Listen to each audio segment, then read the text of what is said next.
Join us here on Lifestyle Radio for great news, information, entertainment, music, and great travel information. This is Lifestyle Radio.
You're listening to Lifestyle Radio. Welcome to Consumer Science News and Notes, an informative program from experts on your health, home, family, food, and finances. Keep a pen and paper handy. During the program, we will let you know about websites you can visit for useful data and ideas.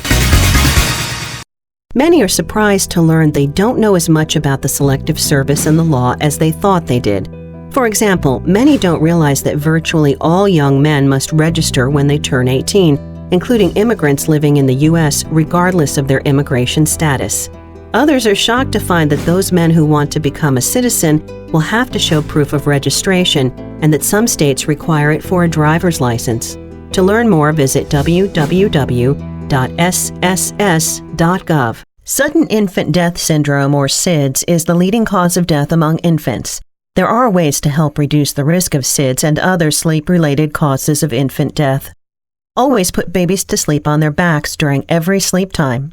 Lay babies to sleep on a firm sleep surface covered by a fitted sheet. Put babies to sleep in a separate sleep area in the same room next to where you sleep. To learn more, call 1-800-505-CRIB.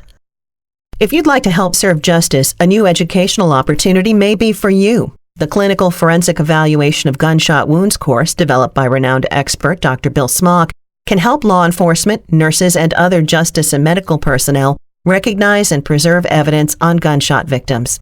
The program includes a 24-hour online course and a 2-day lab at the Gallon College of Nursing's state-of-the-art simulation center in Kentucky.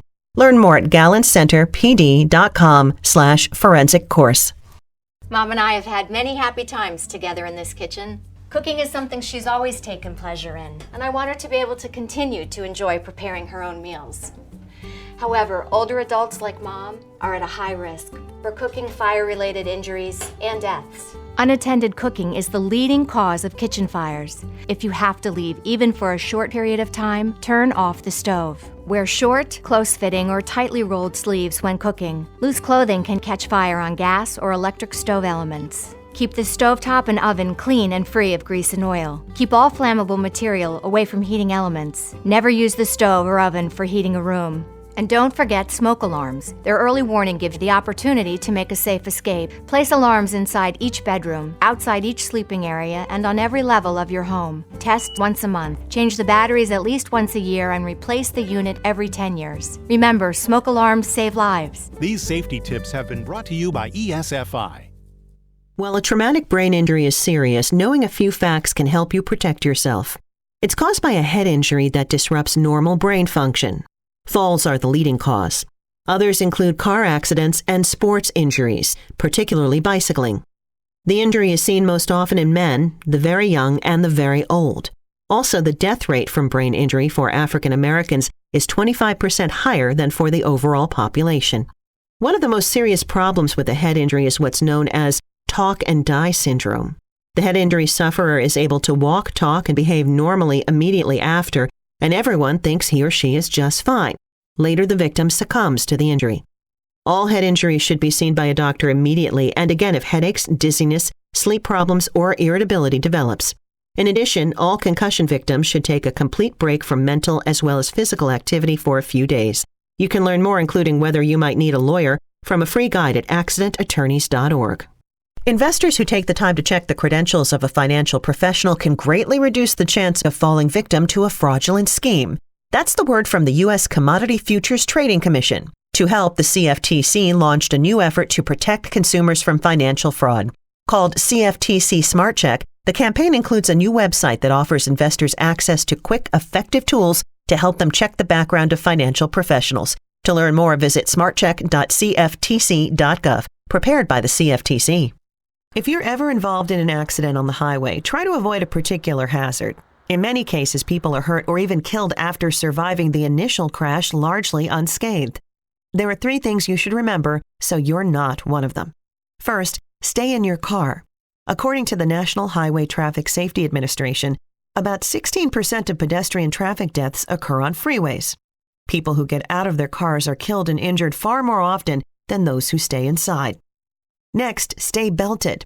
Even people who do stay in the car but unbuckle their seatbelts are more easily and severely hurt by subsequent cars that pile into them. Finally, stay calm and connected. Don't panic and don't get into a discussion on the spot with another driver. Do try to signal the other drivers to get off the road to somewhere safe where you can exchange information and contact the police. To help, experts on safety at the Accident Attorneys Organization developed a safety checklist that you can download at accidentattorneys.org. Chances are you don't know how much money you'll need to live comfortably throughout your retirement. Research by the Insured Retirement Institute found barely half of all Americans nearing retirement age have even tried to calculate a savings goal. With National Retirement Planning Week nearing, experts recommend using this time to determine a goal and create a plan to get you there. Those with a plan are urged to review and update it. To help, resources are available online at retireonyourterms.org or contact a professional financial advisor. Your home, one of the biggest investments you'll ever make. A few easy electrical safety steps can help ensure your home is safe for your family.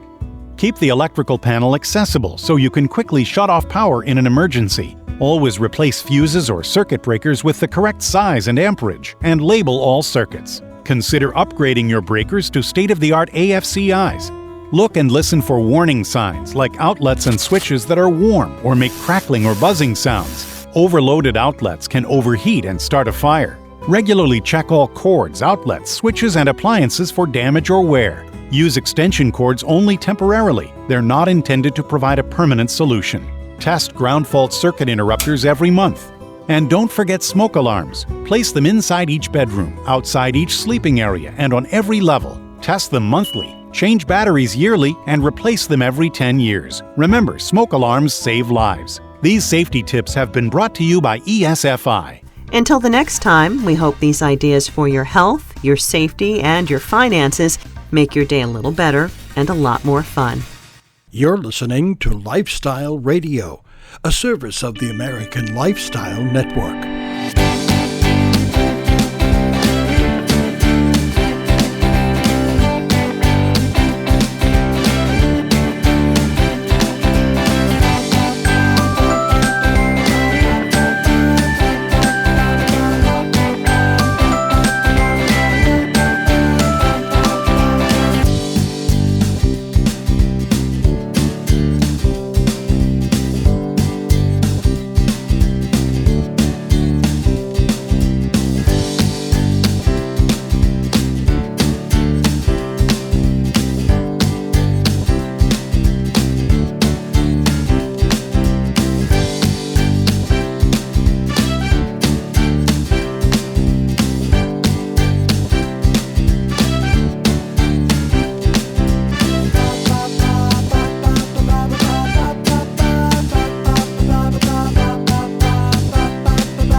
listening to Lifestyle Radio. This is Joe DeLucio.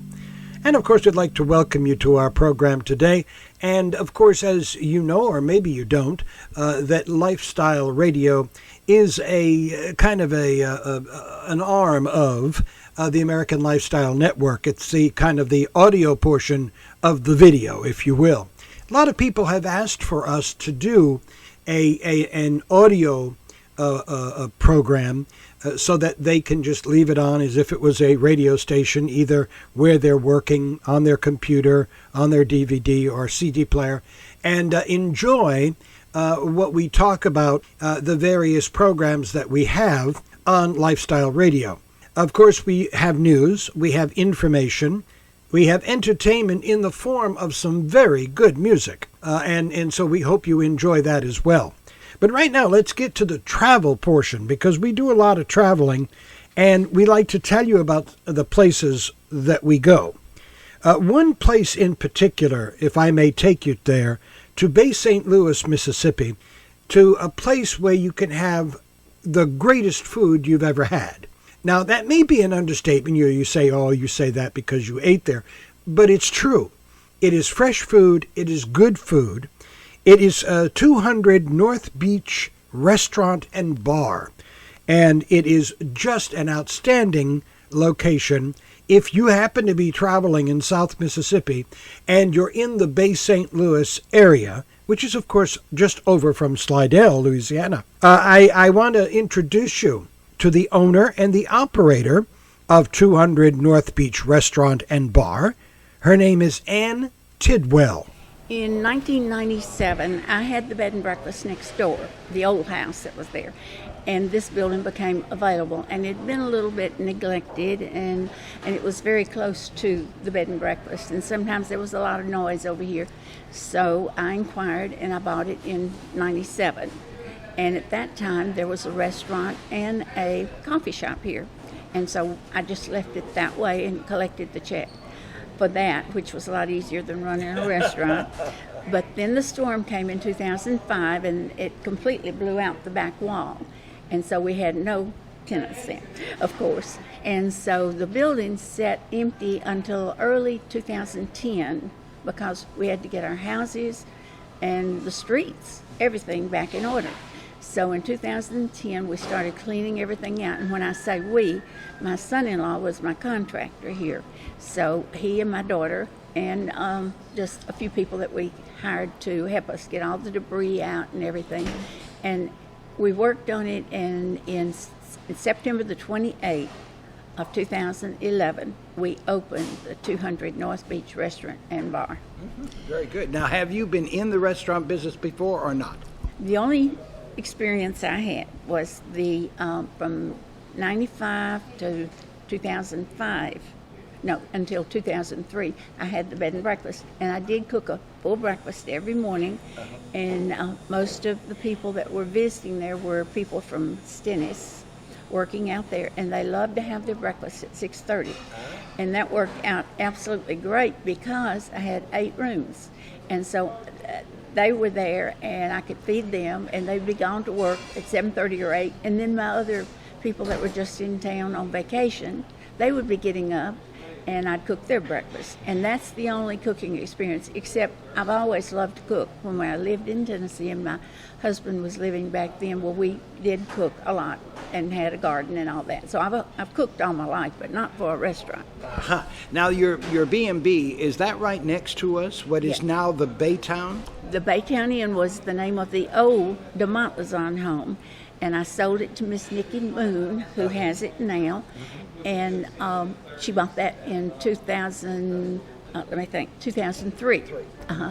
And so she ran it until 2005, and then it was completely blown away. Right. So then she made the nice inn that she has now. Mm-hmm. Now, as a restaurant owner, you're also a mom, you're also a grandmom, I'm sure. Yeah. You know what the food should be, and you know what you want. Mm-hmm. So if you give yourself what you want, then the customers are going to get a good product. I try my best to do that. I really do. And yes, I can taste something. If they say it's too salty, I immediately can tell. People don't eat salt like they used to, and we try to accommodate that. So I am very particular. What about your restaurant? Is it mostly seafood on the menu? It's seafood, steaks, and we have pasta dishes and everything. We have a good variety, but our seafood and oysters, shrimp, and all that, and our steaks. I'd assume you have chefs back there cooking. Yes, I do. One full time, and then we have sometimes part time. Now, someone told me about your dessert, this pie, pecan pie. Yeah, I think I have a reputation for that, and I hope everyone that they put out is made the way I used to make it, and I sort of have to keep an eye on that. Right. But it is pretty good.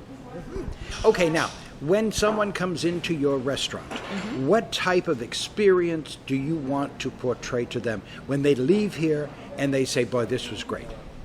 Okay, those are kind words. I tell you, when somebody comes up to you and makes a point, I try to visit every table when people come in. And we have a lot of old, now when I say old, I'm 78. A lot of friends and people that are my age, because for a long time, that's the main population of Bay St. Louis. Right. Now, they might question me about that, but the folks that have been here a long, long time, and a lot of them are still here. Some of them left when their houses came. But now we are getting the, I'd say, the middle-aged people are coming in, building houses, and a lot of other people are living around here and going to schools.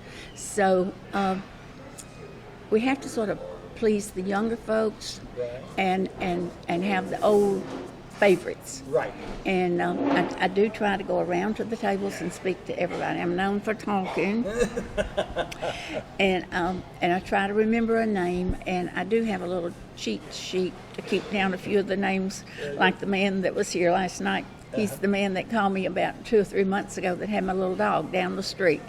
She'd run off, and she had her tag, and so things like that help me remember those people, and it really makes a difference. It really does. Well, it's great to meet someone with attention to detail. And then also, you're right, you really have quite a task, because you have the young people, and then you have the senior regulars, and so and some of them don't like more salt or less salt, or they're watching it, and I guess you have to do the same thing in your recipes. Well, this is what we do when we have meetings and everything. This is what I stress. Okay, you've got to cook with a little bit of salt. You got to put your peppers and things like that. However, there's a salt and pepper on every table, and they can add a little bit of salt. You can't take it away. So that's our motto. We just, if in doubt, use a little less. And seafood has a tendency, if it's prepared in salty water so you really have to be careful with that. I want to talk about upstairs, because you have a room upstairs that also has a balcony. Yes. Sounds like New Orleans. But anyway, that is for parties, private parties? Right now we're using that for private parties, rehearsals, birthdays, and things like that. And we have a lot of business meetings up there also, because it's private, and we have a little bar, and so we can serve it, and it'll be included in the meal, or they can have a cash bar. I understand. So we've been very fortunate, and we do a lot of community stuff. So if it's a community meeting, we don't charge a room charge for it. If it's a big birthday party where I'm going to have like a bartender and 2 or 3 servers, there is a slight room charge, but we try to make it very reasonable. And of course, you have a great view from the balcony, because you can see the bridge and the water and the marina. And the harbor, the big harbor that they've opened. And what do you think of this harbor? I think this it's area. Absolutely wonderful. And I actually have people that come here, and after I see them 2 or 3 times, then we'll get into a conversation, and they're living on their boat. I call it a boat, on their on their big yacht or whatever. Right. And just wonderful people, and they love our town, and they can stay there, and they come over here and eat. Then they walk around the town. So it is. I know we had there was some stipulations and everything when we first started out, and we wasn't sure if our little town could support a big marina or harbor like that. But I think it's supporting us now. It's no really, problem, yeah. it's really. And that Bay Bridge is just amazing. It took a storm to bring it up high, but it looks really good. I live down the street, and every morning I have a glass in front porch, and every morning I sit there, and I give blessings for the day at my age, for just being here, and for making me have such a wonderful life, and looking out over the bridge and the railroad. You can hear the train. It's basically it's a mystical little town. It really and truly is. That's Ann Tidwell. She's the owner and operator of 200 North Beach Restaurant and Bar in Bay St. Louis, Mississippi. And, of course, they feature local seafood, they feature steaks, and local dishes as well. And also, when you stop in, be sure to enjoy the Hurricane Hunter Bar, serving your favorite drinks. You can check out their menu and other information at 200northbeach.com.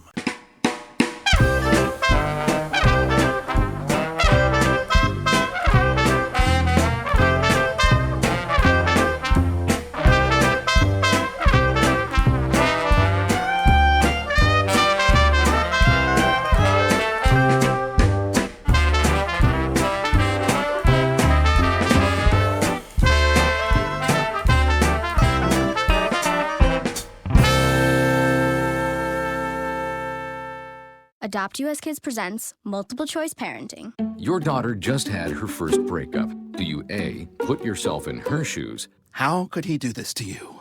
And for Sheila, she has split ends.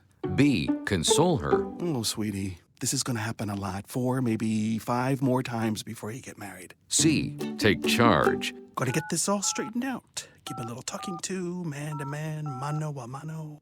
Hey, Steve! Is now a good time? No?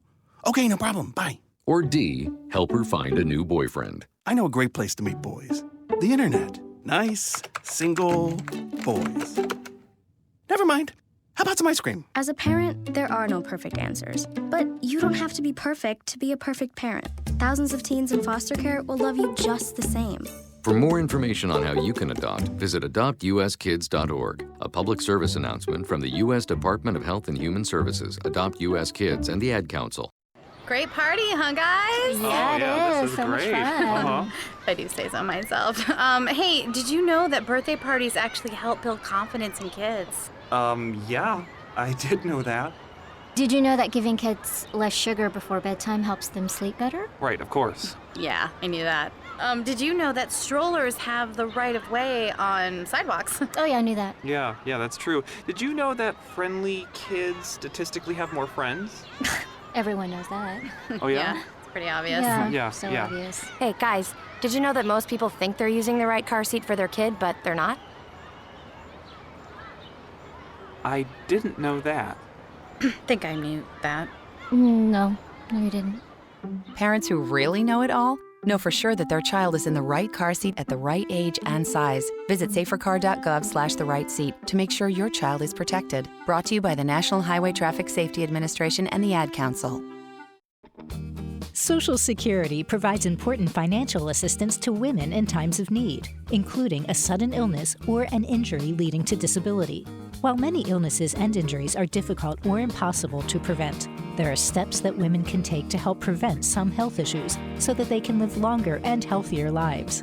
In order to address these concerns in one place, we have a website designed for women that provides pertinent information to women regarding Social Security services. This website includes information that may be particularly useful to working women, women who receive Social Security benefits, brides, new mothers, wives, divorced women, caregivers, and widows. Our website for women provides information on retirement, survivors, disability, and supplemental security income benefits. Our website also contains links to Social Security publications relevant to women's issues. You can visit our website for women at www.socialsecurity.gov/people/women. Join us here on Lifestyle Radio for great news, information, entertainment, music, and great travel information. This is Lifestyle Radio.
You're listening to Lifestyle Radio, a service of the American Lifestyle Network and Multimedia Productions of Bay St. Louis, Mississippi.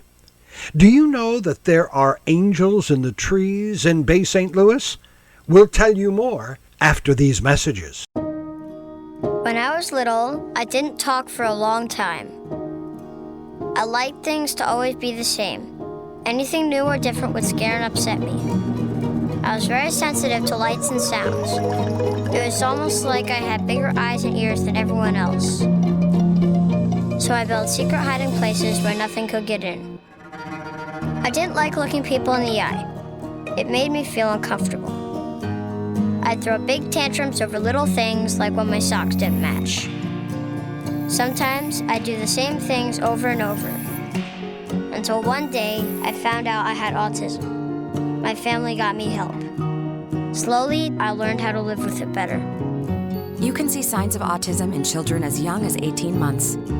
Early intervention can make a lifetime of difference. Learn the signs at autismspeaks.org/signs. Brought to you by Autism Speaks and the Ad Council. Dad! Come on! Over here!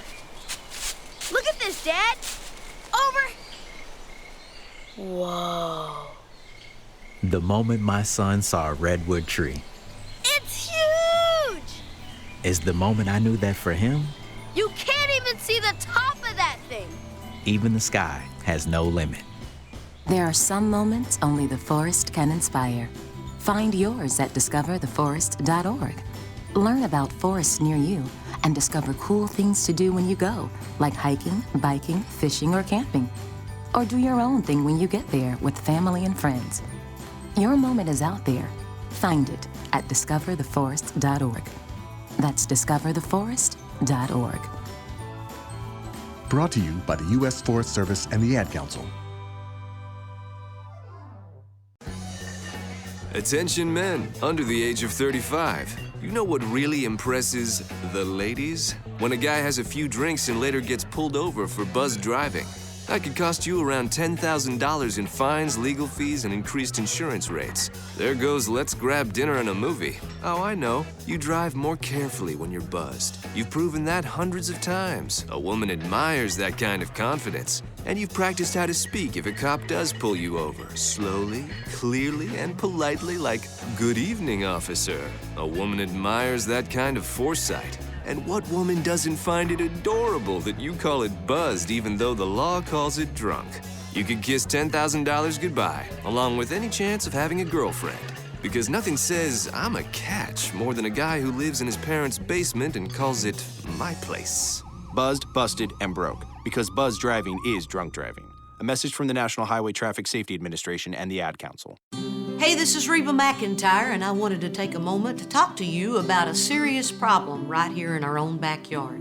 Did you know that there are nearly 16 million kids struggling with hunger in America? That's 1 out of every 5 precious children in this country who might not get to eat dinner tonight. But hope is just around the bend, because there's enough healthy, nutritious food produced in this country to put a smile on the face of every last hungry kid. And that's when the Feeding America nationwide network of food banks steps into the picture. They collect surplus food, engaging their communities in solving hunger and giving hope to the hungry kids and their families. But they need your help. So join me in supporting Feeding America and your local food bank. Find out how you can help at feedingamerica.org.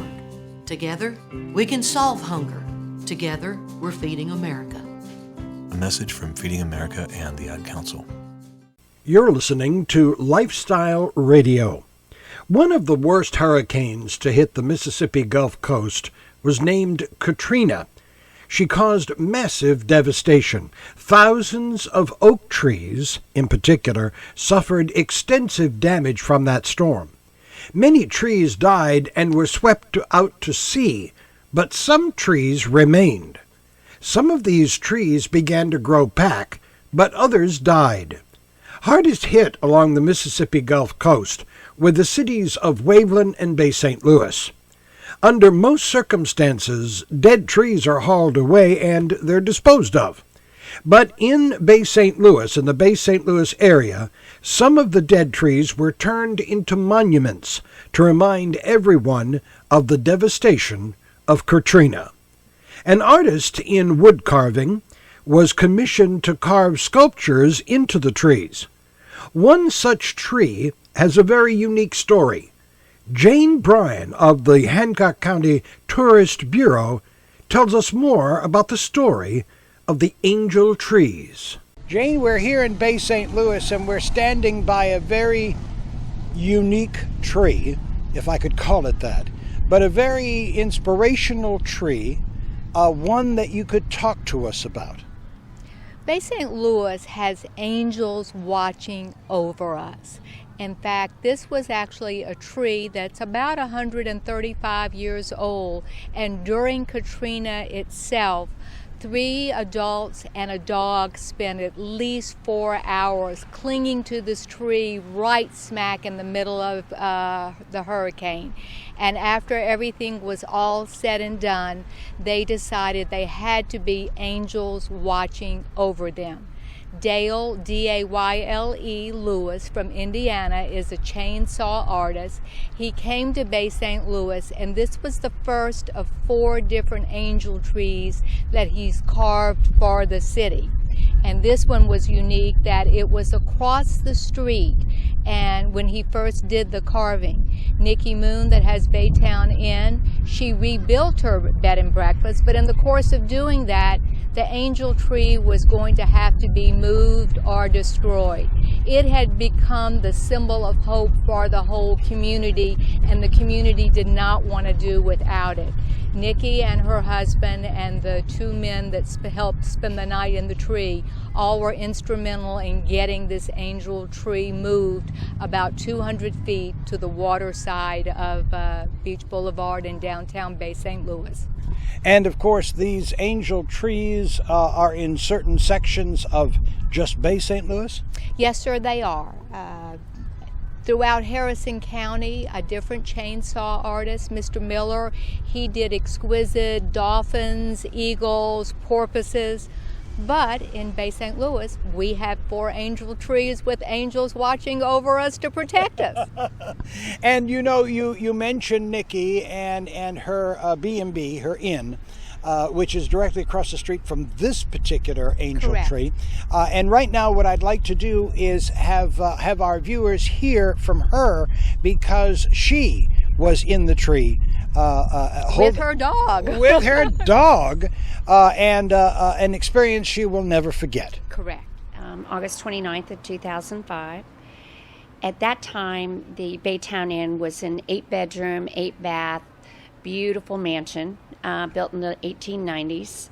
It was the home of the DeMontleson family originally. And a small, quick little story. Mrs. DeMontleson, her first name was Ovenia, was in the kitchen one day, and the kitchen was in the back of the house. And they had given land to the city to build DeMontleson Avenue. And she saw them working on the street, and they were starting to dig up this sapling, oak. And she went out and asked them to stop, because she wanted to see it. She wanted to see it grow, and she wanted to see the tree. She thought visually from the kitchen would be a beautiful thing. And so they stopped. So that tree sat about 200 feet back from the street now. So the morning of August 29th, the night before actually, there were 7 of us in the inn. And because of the fact that it had been built in the 1890s and it withstood countless storms, including Camille, I felt I was going to be okay here, or I wouldn't have stayed.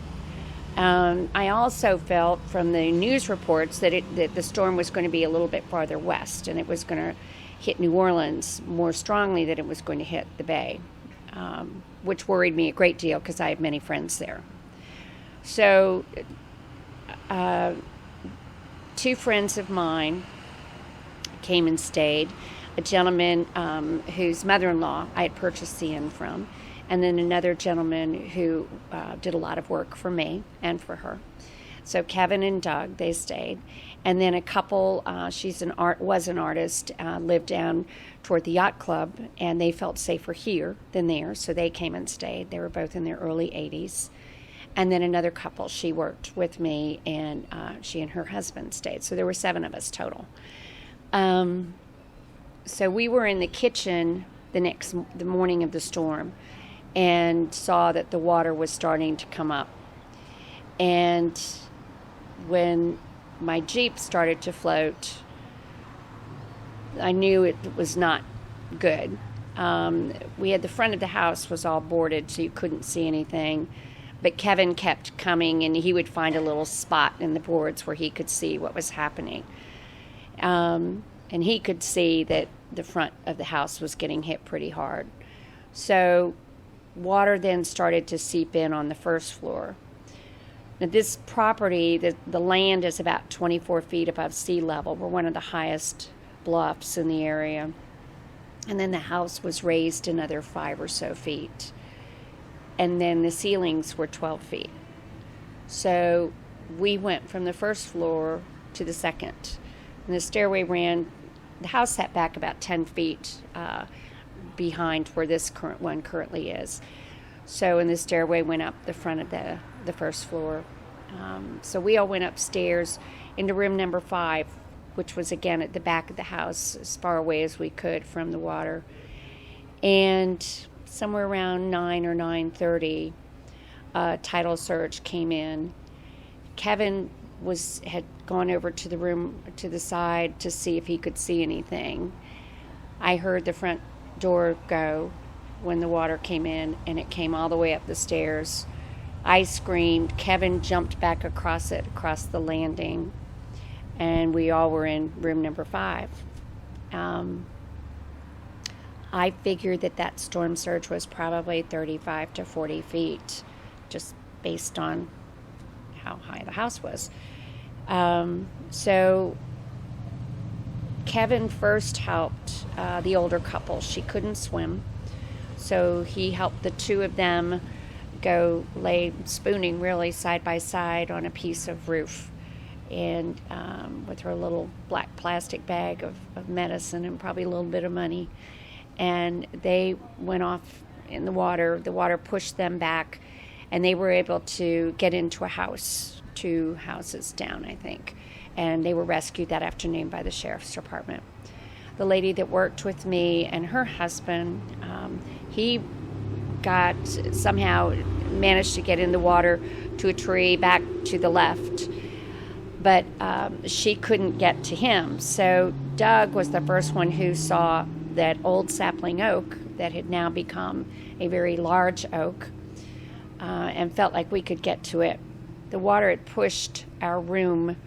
We were really a boat at that point because there was no house left. It had pushed us back pretty far.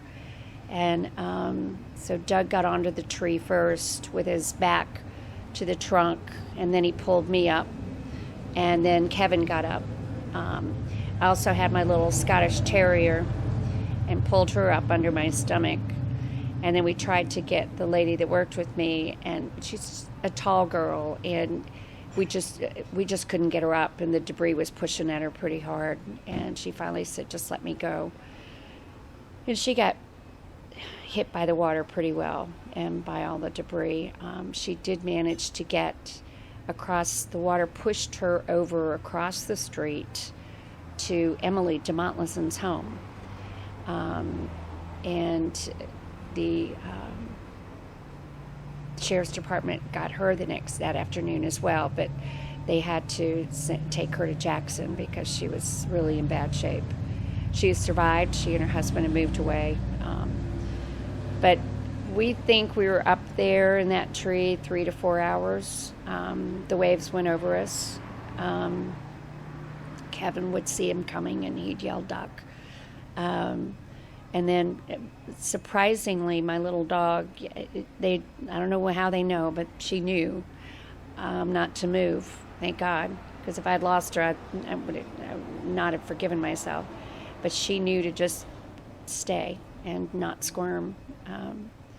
So finally, when the eye passed, Doug said, why don't I try jumping down and we'll see, because the water was probably like thigh high, I guess. So he jumped down and thank goodness didn't break anything. And then I jumped down and the dog, and then Kevin got down. And we managed to get through the sludge, what was left, to the house across the street. They were pretty damaged on the first floor, but the stairway was there. And so we went up there and borrowed some clothes. And then Kevin and Doug went off to see if there was anybody else that had stayed. And there were surprisingly a couple people, not many, but they found us a place to stay for the night and something to eat. And then the next morning, Tuesday morning, we went to see my friend Ann, who owns 200 North Beach. We went over to see how her house was because she had evacuated. And I saw a CNN truck.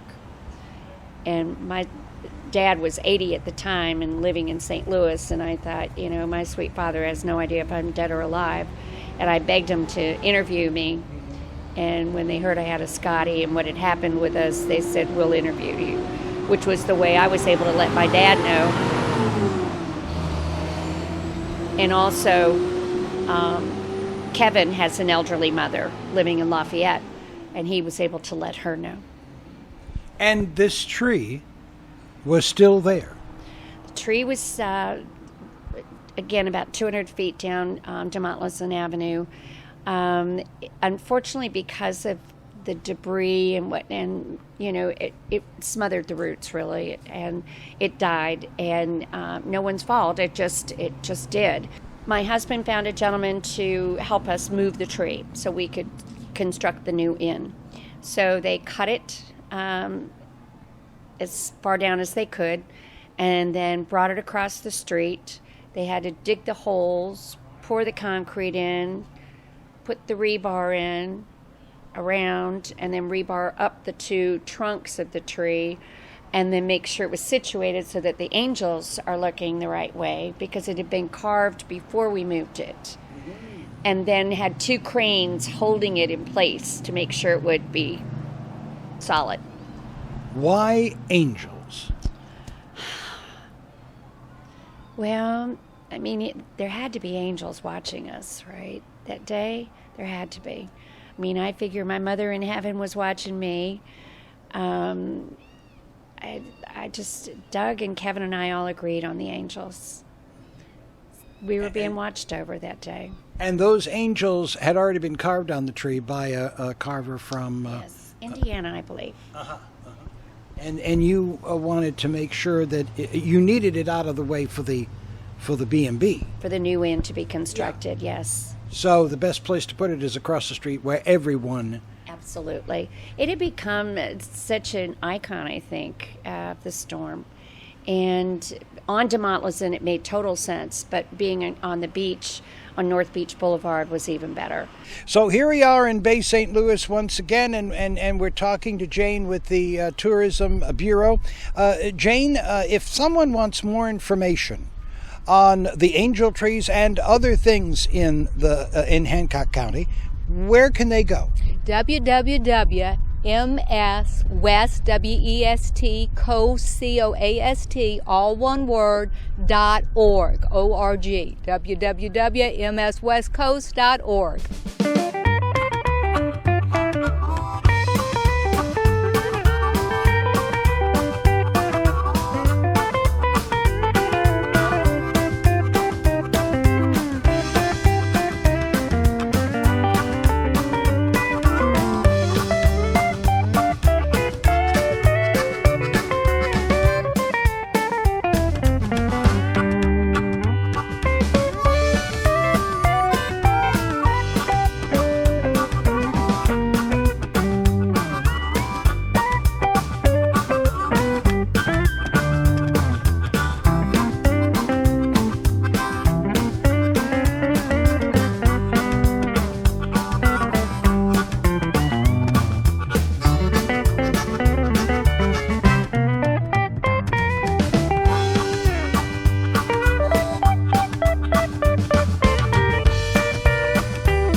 You're listening to Lifestyle Radio.